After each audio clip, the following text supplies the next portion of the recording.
নমস্কার বন্ধুরা, প্রেরণা বাংলা মোটিভেশন চ্যানেলের আজকের পর্বে সবাইকে আমন্ত্রণ জানাই। আশা করি সকলে ভালো আছেন। প্রবল আর্থিক সমস্যা যখন জীবনের গতিপথ রুদ্ধ করে দেয়, তখন মায়ের এই একটি কথা মেনে চলুন, আপনার জীবন পরিবর্তন হয়ে যাবে। আপনার জীবন যাবে সম্পূর্ণ বদলে। আপনি আপনার জীবনে পাবেন পরম শান্তি, পরম তৃপ্তি। জীবনের প্রকৃত আনন্দকে খুঁজে পাবেন খুব সহজেই। জীবন এক বহমান নদী, সেখানে আছে জোয়ার এবং ভাটা। কিন্তু স্রোতস্বিনী নদী যেমন সমস্ত বাধা ভেঙে চুড়ে দিয়ে সামনে এগিয়ে যায়, ঠিক তেমনভাবে জীবনে আপনাকেও এগিয়ে যেতে হবে। এগিয়ে যেতে হবে সবার সমস্ত বাধাকে জয় করে। ঠাকুরের অপ্রকট হওয়ার পরে প্রায় 34 বছর পর্যন্ত মা মর্তধামেই ছিলেন। মানব জীবনের উদ্ধারের যৌথ দায়িত্ব পালন করার উদ্দেশ্যেই তো তাদের যুগল আগমন। তাই স্বামীর অর্পিত এই মহা দায় উদ্ধার করে তবেই তো মায়ের ছুটি হয়েছিল। লীলা সংবরণের শেষ মুহূর্ত পর্যন্ত মায়ের মুখে ছিল আশ্বাসপূর্ণ অভয়বাণী। মা জগতের সকলের জন্য বলে গেছেন, ভয় কি বাবা, সর্বদার তরে জানবে যে ঠাকুর তোমাদের পেছনেই রয়েছেন। আমি রয়েছি। আমি মা থাকতে ভয় কি তোমাদের? যে যা খুশি করো না কেন, যে যেভাবে খুশি চলো না কেন, ঠাকুরকে যে শেষকালে আসতেই হবে তোমাদের নিতে। যে যেভাবে খুশি চলো না কেন বলতে মা বোঝাতে চেয়েছিলেন, যার যতটুকু শক্তি, যতটুকু সামর্থ্য, সে তার মতো করেই ঠাকুরকে তার অন্তরে স্থাপন করবেন। মা বলছেন, জীবনকে উপভোগ করো, কিন্তু অনিত্য বস্তুকে ত্যাগ করে রস স্বরূপ সেই নিত্য বস্তুকে উপভোগ করো। ত্যাগের মধ্যে দিয়েই আত্মজ্ঞানকে পুষ্ট করো। আত্মজ্ঞান পুষ্ট হলে দেখতে পাবে যে এই জগৎ সংসার ব্রহ্মের দ্বারাই আবৃত। ব্রহ্মকে বা বৃহৎকে লাভ করার জন্য অনিত্য বস্তুকে ত্যাগ করো এবং সেই ত্যাগের মধ্যে দিয়ে দিব্যভাবে জগৎকে ভোগ করো। মা বলছেন, ঠাকুর এবারে এসেছিলেন সেই রস স্বরূপকে উপভোগ করবার এই অভিনব উপায়টি নতুন করে মানুষকে শেখাতে। এবার দেখালেন ত্যাগ। মায়ের জীবনেও তো ত্যাগ ছিল স্বভাব সিদ্ধই। দক্ষিণেশ্বরে একবার এক মারোয়ারি ভক্ত লক্ষ্মীনারায়ণ মাকে 10,000 টাকা উপহার দিতে চাইলেন। 10,000 টাকা তখনকার অর্থমূল্যে আজকের প্রায় বহু গুণ টাকা, প্রায় কোটি টাকার সমান। কিন্তু এহেন টাকার প্রলোভন ঠাকুরেরই মতো মাকেও তিলেকের জন্য বিচলিত করতে পারেনি। কিছুমাত্র ইতস্তত না করেই মা বললেন, এ টাকা আমার লাগবে না, কারণ ঠাকুরের ত্যাগের মহিমা এতে ক্ষুণ্ণ হবে। স্বামীকে তার স্থির সিদ্ধান্ত জানিয়ে দিলেন খুব সহজ ভাষায়। বললেন, আমি নিলে ও টাকা তো তোমারই নেওয়া হবে, কারণ আমি যদি টাকাটা রাখি তাহলে এ টাকা আমি ব্যবহার করব তোমারই জন্যে। কাজেই ও টাকা যে আমি নিতে পারবো না। মানুষ তোমাকে শ্রদ্ধা এবং ভক্তি করে তোমার ত্যাগের জন্যেই, কাজেই টাকা আমি কি করে নেই বলো তো? মায়ের মন বুঝবার জন্যেই ঠাকুর মাকে এই পরীক্ষা করেছিলেন। কিন্তু এই ঘটনায় ঠাকুরের সাথে সাথে মায়ের ত্যাগের মহিমা আমাদের সবাইকে মুগ্ধ করে। বস্তুত ঠাকুরের মতো মায়ের জীবনও যে ত্যাগী ভূষণ ছিল। তিনি তো ত্যাগ সম্রাট, ঠাকুরের যথার্থ সহধর্মিণী, ত্যাগ ও সাম্রাজ্ঞী। ঠাকুরের ইহলীলা সংবলনের পরে মায়ের জন্য মাসিক বরাদ্দ 7 টাকা মাসোহারা দক্ষিণেশ্বর মন্দির কর্তৃপক্ষ কর্তৃক নাকচ হয়ে গেল।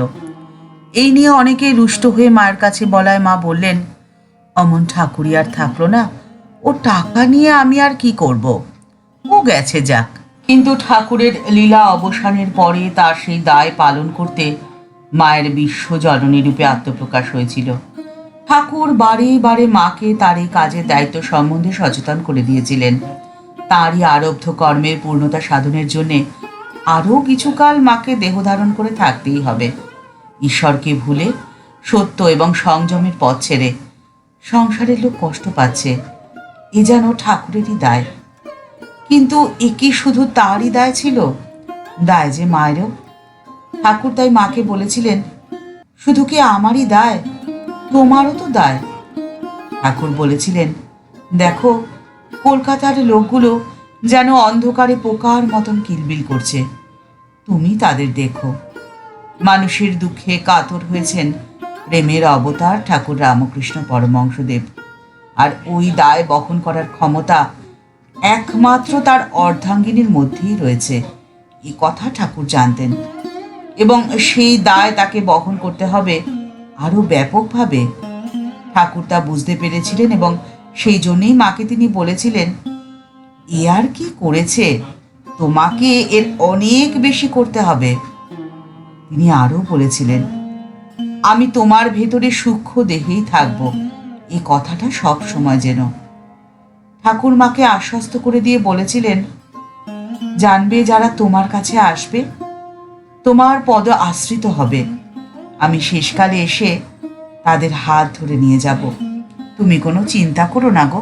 আর্থিক সমস্যা যত তীব্রই হোক না কেন, মায়ের তার সন্তানদের উদ্দেশ্যে এই আদেশই ছিল, কারোর কাছে কিছু চেও না, নিজের বাপ মায়ের কাছেও না, স্বামীর কাছেও না, ঠাকুরের কাছে চেও। কারণ তিনি যখন দেবেন তখন তার রাখবার যে জায়গা পাবে না। নাট্যকার গিরিশচন্দ্র ঘোষের সমস্ত সংশয় মোচন করে মা দৃপ্ত কণ্ঠে বলেছিলেন, আমি সত্যিকারের মা, গুরুপত্নী নই, পাতানো মাও নই, আবার কথার কথা মাও নই। আমি যে সত্য জননী, অর্থাৎ কেবল ইহজনমের মাই তো আমি নই, আমি তোমাদের জন্ম জন্মান্তরের মা। ঠাকুর মাকে বলেছিলেন, তুমি মনে ত্যাগ করো। আর মা তার জীবন দিয়ে আমাদের শিক্ষা দিয়ে গেছেন যে তোমরা সংসারে শান্তি পাবে তখনই যখন তোমরা সর্বদা ত্যাগী থাকবে, অনাসক্ত থাকবে আর নির্লিপ্ত থাকবে। আমাদের জীবনের মূল সমস্যা কি বলুন তো? আমাদের চাহিদা পূরণ না হওয়া। আমাদের চাহিদা যত বেশি হবে, আমাদের চাহিদা পূরণ না হওয়ায় মনের মধ্যে আক্ষেপও তত বেশি হবে, আর তখনই আমরা অশান্তিতে পরিপূর্ণ হয়ে থাকব। কিন্তু আমরা যারা সংসারী, তাদের তো সংসারের ভোগ বাসনা থাকেই। তাই মা বলেছেন, সংসারী মানুষদের ভোগ বাসনা বর্জন করা অত সহজ নয়, তা করারও কোনো দরকার নেই। তাই মা বললেন, এক কাজ করবে তোমরা, বাসনার মোড় ফিরিয়ে তাকে ভগবতমুখী করে নিতে পারো। কামিনী কাঞ্চনের দাস আমিটিকে ঈশ্বরের দাসে যদি রূপান্তরিত করতে পারো, তবেই তো তোমাদের মনে আর অশান্তি থাকে না।